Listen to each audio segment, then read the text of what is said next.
خلق الانسان ضعیفا، انسان کمزور پیدا کیا گیا ہے، کمزور بنایا گیا ہے۔ انسان اپنے آپ کو جو مرضی سمجھے، آخر اس کو یہ ماننا پڑتا ہے کہ میں کمزور ہوں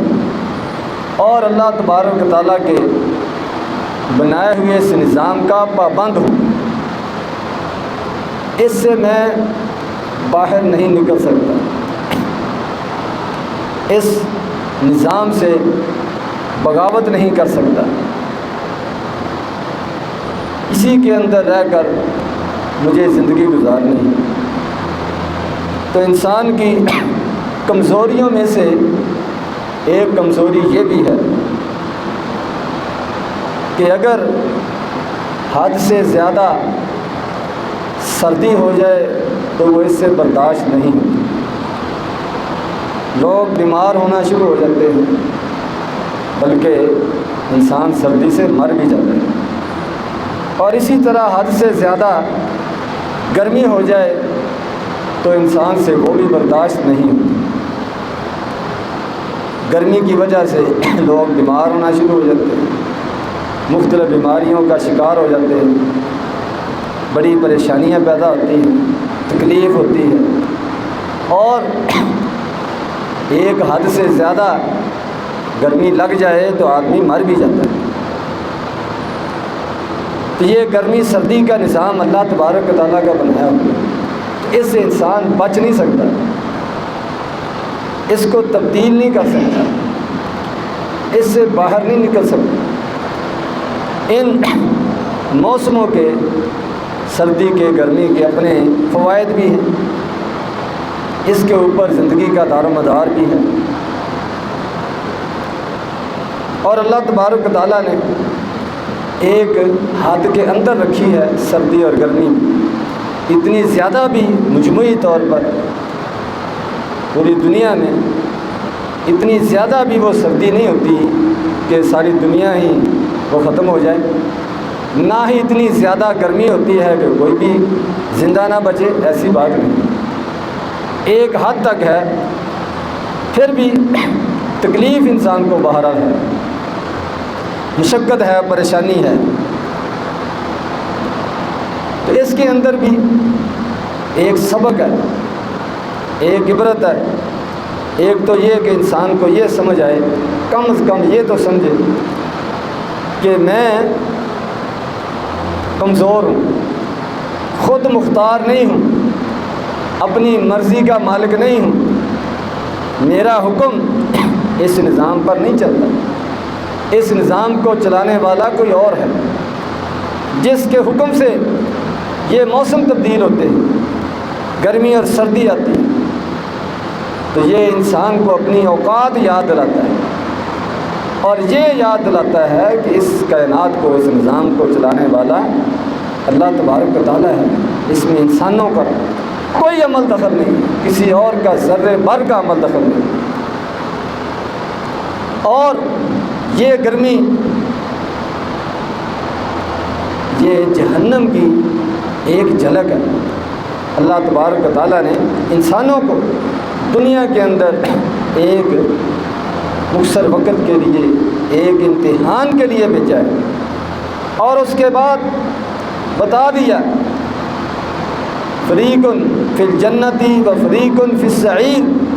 کہ کچھ لوگ جنت میں جائیں گے، باغات میں جائیں گے، سائے میں ہوں گے، آرام میں ہوں گے، ٹھنڈی جگہ پر ہوں گے، کھانے پینے کی ہر قسم کی سہولت ہوگی، کوئی پریشانی نہیں ہوگی، نہ وہاں سردی ہوگی نہ وہاں گرمی ہوگی، کچھ لوگ تو ایسے ہوں گے۔ اور ساتھ ہی بیان کر دیا فریق فی السعیر، اور کچھ لوگ یہ گرمی میں نہیں، آگ میں، ڈائریکٹ آگ میں ہوں گے، دھوپ نہیں، ڈائریکٹ آگ ہوگی، اس کے اندر جائیں گے اور جلیں گے، پکیں گے، ابلیں گے، لیکن مریں گے نہیں، موت نہیں آئے گی۔ تو یہ گرمی، یہ تپش، یہ دنیا کی آگ، یہ پریشانیاں یہ جہنم کی ایک جھلک ہے یا جہنم کی یاد دلاتی ہیں کہ تاکہ انسانوں کو کچھ نہ کچھ ڈر اور خوف ہو، کچھ احساس پیدا ہو کہ اللہ تبارک و تعالیٰ نے جو جہنم سے ڈرایا ہے اور جو جہنم بنائی ہے وہ کس طرح کی ہو۔ جب یہ دنیا کی آگ اور دنیا کی گرمی اور تپش، اس میں ہم پریشان ہو جاتے ہیں، زندگی مشکل ہو جاتی ہے، تو وہاں جہنم میں کیا بنے گا؟ تو اس سے بچنے کے لیے ہمیں کیا کرنا چاہیے؟ جس طرح دنیا کی گرمی سے بچنے کی آدمی کوشش کرتا ہے اور کرنی چاہیے، اس کا حکم ہے، نبی کریم صلی اللہ علیہ وسلم نے اس بارے میں بھی رہنمائی فرمائی ہے۔ اس گرمی سے، اس تپش سے اپنے آپ کو بچاؤ، اپنی حفاظت کرو، اپنا نقصان نہ ہونے دو۔ تو اس کے ساتھ ساتھ یہ فکر بھی آدمی کو ہونی چاہیے کہ جس طرح میں دنیا کی تپش سے، لو سے گھبرا جاتا ہوں، بے چین ہو جاتا ہوں، برداشت سے باہر ہو جاتی ہے، تو وہ جو جہنم ہے وہ کیسے برداشت ہوگی، جس کے بارے میں نبی کریم صلی اللہ علیہ وسلم نے فرمایا کتنے سالوں کی ابھی وہ نظر بھی نہیں آ رہی ہوگی، کتنے سال دور ابھی فاصلہ ہوگا، کتنے سالوں کا، تو اس کی تپش یہ محسوس ہونا شروع ہو جائے گا کہ اس طرف جہنم ہے، اس طرف سے تپش آ رہی ہے۔ غزوہ تبوک کے موقع پر جب نبی کریم صلی اللہ علیہ وسلم نے صحابہ اکرام کو حکم دیا کہ عیسائیوں کے مقابلے کے لیے، ان کو روکنے کے لیے جو مدینے پر حملہ کرنا چاہتے ہیں، ہم ان کی طرف جائیں گے، تیاری کا حکم دیا، تو اس وقت نہایت گرمی کا موسم تھا، اور عرب کے اندر بھی تقریباً اسی طرح کا موسم ہوتا ہے، گرمی اور سردی ہوتا ہے، بلکہ اس سے تھوڑی سی گرمی زیادہ ہوتی ہے اور سردی تھوڑی سی کم ہوتی ہے، لیکن اوسطاً تقریباً ایسا ہی موسم ہے۔ تو اس وقت کچھ لوگوں نے، منافقین نے، جو آخرت پر، اللہ پر، جنت پر، اسلام پر صحیح معنی میں ایمان نہیں رکھتے تھے، تو انہوں نے کہا وَقَالُوا لَا تَنْفِرُوا فِي الْحَرِّ، ایک دوسرے کہنے لگے اتنی گرمی، اس میں مت جانا، تبوک کا سفر نہ کرنا، جنگ کے لیے نہ نکلنا، دشمن تک پہنچنا تو دور کی بات ہے، راستے میں ہی ختم ہو جاؤ گے، گرمی بہت زیادہ ہے۔ اس کے جواب میں قرآن مجید کے اندر اللہ تبارک و تعالیٰ نے قُلْ نَارُ جَهَنَّمَ أَشَدُّ حَرًّا لَوْ كَانُوا يَفْقَهُونَ، ان کو بتا دو کہ یہ گرمی جس سے ڈر کر تم اپنی حفاظت کے لیے، اپنے دین کی حفاظت کے لیے، اپنے وطن کی حفاظت کے لیے باہر نہیں نکل رہے ہو، جہنم اس سے کہیں زیادہ گرم ہے۔ اس جہنم سے بچانے کے لیے تو تمہیں نکلنے کا کہا جا رہا ہے کہ اسلام پر رہو گے، ایمان پر رہو گے، اسلام زندہ رہے گا، ایمان باقی رہے گا، تو پھر ہی جہنم سے بچ سکو گے۔ اگر تم کافروں کے مقابلے میں نہیں نکلو گے، گرمی سردی میں باہر نہیں نکلو گے، تو یہ کافر تجھے اپنے جیسا بنا دیں گے، تمہارے اسلام کو مٹا دیں گے، تمہارا ایمان ختم کر دیں گے، تو پھر تم جہنم سے کیسے بچو گے؟ تو اس گرمی سے جس طرح ڈرتے ہو، اس طرح جہنم سے بھی ڈرو۔ تو جہنم سے ڈرنے کے لیے، جہنم سے بچنے کے لیے وہ کافروں کے مقابلے میں نکلنا لازمی ہے، ضروری ہے۔ وہ بھی تو گرمی میں نکلے ہیں، وہ شیطان کے راستے میں شرک اور کفر کو نافذ کرنے کے لیے، پھیلانے کے لیے، دنیا کو اپنا جیسا بنانے کے لیے، دنیا کو اسلام سے محروم کرنے کے لیے، وہ بھی تو گرمی میں نکل رہے ہیں۔ تو تمہیں گرمی میں نکلنے سے کیا ہوتا ہے؟ اور یہ گرمی تمہیں جہنم کی گرمی سے بچائے گا۔ اس گرمی میں نکلو گے اپنے دین کی حفاظت کے لیے، تو پھر جہنم کی گرمی سے تم بچ سکو گے، محفوظ ہو جاؤ گے۔ لو کانوا یفقہون، کاش کہ یہ لوگ سمجھیں، سوچیں، غور و فکر کریں کہ اللہ تبارک و تعالیٰ کے حکام ماننے میں کامیابی ہے۔ اللہ تبارک و تعالیٰ گرمی میں نکلنے کا حکم دیں، گرمی میں نماز پڑھنے کا حکم دیں، گرمی میں سفر کرنے کا حکم دیں، سردی میں حکم دیں تو ہم اس کے لیے تیار ہیں۔ یہ تھوڑی بہت دنیا کی تکلیفیں، یہ گرمیاں، یہ سردیاں، یہ تمہیں آخرت کی جہنم کی گرمی سے بچائیں گی، جہنم کی سخت سردی سے بچائیں گی۔ تو نبی کریم صلی اللہ علیہ وسلم نے بہت سی اپنی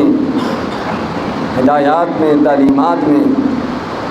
اس چیز کا خیال رکھا ہے، لحاظ رکھا ہے کہ جہاں تک ہو سکے گرمی کی شدت سے، اس کی تکلیف سے وہ بچا جائے، محفوظ رہا جائے۔ فرمایا نبی کریم صلی اللہ علیہ وسلم نے اذا اشتد الحر فابردوا عن الصلاة فإن شدة الحر من فیح جہنم۔ بخاری شریف کی روایت میں کہ جب گرمی سخت ہو، گرمیوں کا موسم ہو، تو پھر نماز کو تھوڑا سا لیٹ کر لیا کرو، نماز کو ٹھنڈا کر لیا کرو۔ ظہر کی نماز کے بارے میں آپ کا ارشاد ہے۔ تو یہ آپ نے امت کو گرمی سے بچانے کی کوشش کی، گرمی کے نقصان سے بچانے کی کوشش کی۔ تو فرمایا کہ سخت گرمی میں نماز کو ٹھنڈا کر کے پڑھو، لیٹ کر کے پڑھو۔ فإن شدت الحر من فیح جہنم، یہ گرمی کی سختی یہ جہنم کی لو میں سے ہے، جہنم کے شعلے میں سے ہے، جہنم کی لپٹ میں سے، یعنی جہنم کی گرمی کا ایک یہ اس کی جھلک ہے، اس سے اپنے آپ کو بچاؤ۔ تو زوال کے وقت گرمی اپنے عروج پر ہوتی ہے، جب سورج چاند آسمان کے درمیان سے وہ ڈھل جاتا ہے، مغرب کی طرف جانا شروع ہوتا ہے، اس وقت پورے عروج پر ہوتی ہے گرمی۔ تو اس وقت زور کا ٹائم شروع ہو جاتا ہے۔ تو آج کل 12 بجے کے قریب یہ زوال ہو جاتا ہے، تو 12 بجے زور کا ٹائم شروع ہو جاتا ہے۔ تو آپ کے اس فرمان کا مطلب یہ ہے کہ فوراً 12:15 12:30 اتنی جلدی نماز نہ پڑھو، اس کو تھوڑا سا لیٹ کرو، ذرا ٹھنڈا ہونے دو۔ اور ٹھنڈے ہونے کا مطلب کہ جب لوگ گھروں سے آئیں تو کچھ نہ کچھ بلڈنگوں کا، دیواروں کا ان کو سایہ مل سکے، جس میں چل کر ان کے لیے آنا آسان ہو، یہ مطلب ہے۔ ورنہ گرمی کی پوری شدت ہو وہ شام تک نہیں ختم ہوتی۔ تو یہ مطلب ہے کہ فوراً زوال کے فوراً بعد وہ اذان نہ کہو، نماز نہ پڑھو، تھوڑا سا سایہ بننے دو چیزوں کو، تاکہ آنے جانے میں کیا ہو جائے، آسانی ہو جائے۔ نبی کریم صلی اللہ علیہ وسلم کے دور میں بھی مسجد، آج کل تو بڑی سہولتیں ہیں آج کے مقابلے میں، تو اس وقت کی گرمی اس سے وہ ڈبل بن جاتی ہے کہ اس وقت نہ مسجد کے اندر پنکھے ہیں، نہ کوئی اور اس طرح کی چیز ہے، اور نہ ہی نیچے کوئی سب بچھی ہوئی ہے کنکریوں کا، وہ کچا یہ فرش ہے، اور ہر طرف سے مسجد کھلی ہے، اچھی طرح چار دیواری بھی نہیں، بالکل محفوظ بھی نہیں، اوپر چھت بھی اتنی مضبوط نہیں، تو شدید گرمی ہوتی تھی۔ تو صحابہ کرام بیان کرتے ہیں کہ اتنی گرمی ہوتی تھی کہ مسجد کی جو کنکریاں ہیں یہ مکمل گرم ہوتی تھی، تپی ہوئی ہوتی تھی۔ آپ بھی تجربہ کر کے دیکھ لیں، صفحے اٹھا لیں اور دیکھ لیں فرش کی کیا حالت ہوتی ہے۔ بے شک سائے میں ہو، چھت کے نیچے ہو، پھر بھی وہ گرم ہو۔ تو کنکریاں نہایت گرم ہوتی تھی، تو کنکریوں پر ہم نے وہ سجدہ کرنا ہوتا۔ تو ہم باہر سے ظہر کی نماز کے لیے آتے ہوئے باہر سے کنکریاں اپنے ہاتھوں میں اٹھا کر لے آتے تھے کہ یہ جاتے جاتے ہمارے ہاتھوں میں کچھ ٹھنڈی ہو جائیں گی، اور جہاں ہم نے نماز پڑھنی ہوگی، سجدہ کرنا ہوگا، سجدے والی جگہ پر ان کنکریوں کو، جو مسجد کی کنکریوں کے مقابلے میں کچھ نہ کچھ ٹھنڈی ہو چکی ہوں گی، ان کو ہم وہاں بچھا لیں گے، وہاں رکھ لیں گے اور اس پر سجدہ کر لیں گے۔ اس طریقے سے وہ ظہر کی نماز ادا کیا کرتے تھے۔ اور بخاری شریف کی ایک روایت میں آتا ہے کہ ہر بندہ ظاہر بات ہے اس طرح کنکریاں نہیں لا سکتا، لانا مشکل ہے، تو پھر اس کا متبادل کہ جو اس کے اوپر کپڑا ہوتا تھا، چادر ہوتی تھی، تو اس کی ایک کنارہ جو ہے وہ سجدے والی جگہ پر اس کو بچھا لیتے، یعنی سجدے میں جاتے وقت، ظاہر جب کھڑے ہونا پھر تو نہیں بچھے گا، جب رکوع کریں گے پھر بھی نہیں، اور جب سجدے کی باری آئے گی تو تھوڑا سا کپڑا سجدے والی جگہ پر رکھ لیتے تھے اور اس کے اوپر سجدہ کرتے تھے۔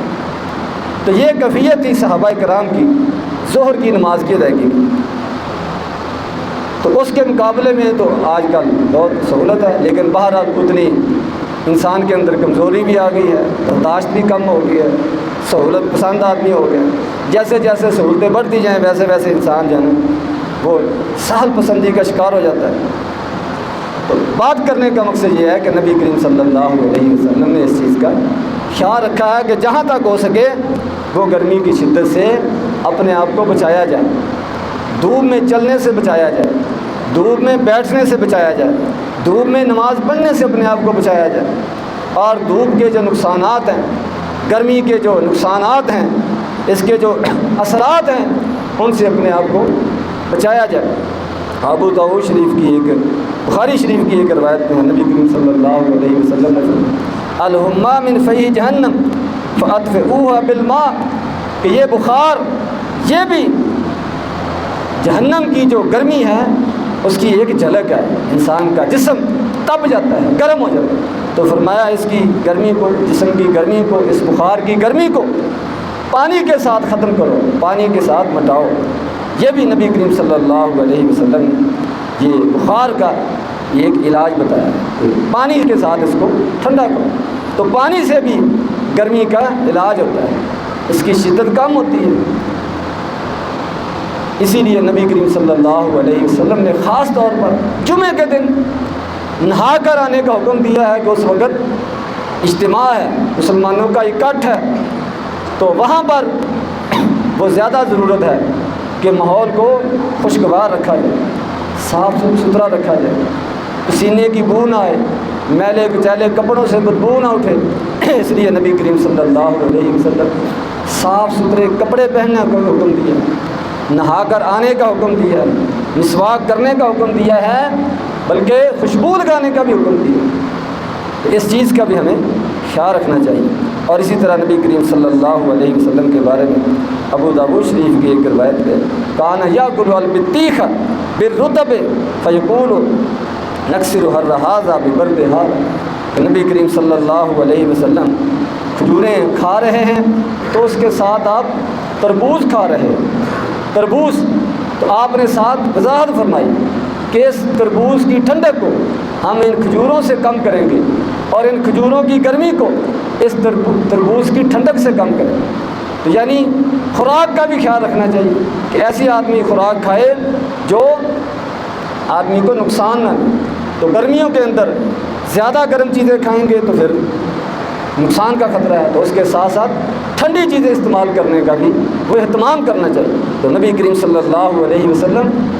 تربوز کو اور کھجوروں کو ملا کر کھا رہے ہیں اور ساتھ وضاحت فرما رہے ہیں کہ اس دونوں کو مکس کر کے ملا کر کھانے سے یہ اس کی جو تاثیر ہے وہ درمیانی سی ہو جائے گی، متوازن ہو جائے گی، ایک کی گرمی دوسری کی ٹھنڈک سے ختم ہو جائے گی۔ تو یہ نبی کریم صلی اللہ علیہ وسلم کی مختلف تعلیمات ہیں، اور اس کے ساتھ ساتھ اللہ تبارک و تعالیٰ سے بارش کی دعا بھی کرنی چاہیے۔ اللہ تبارک و تعالیٰ اپنی مخلوق پر رحم فرمائے اور اس موسم کی شدت کو، اس کی تیزی کو بارش نازل کر کے اللہ تبارک و تعالیٰ ختم فرمائے۔ وآخر دعوانا الحمد للہ رب العالمین۔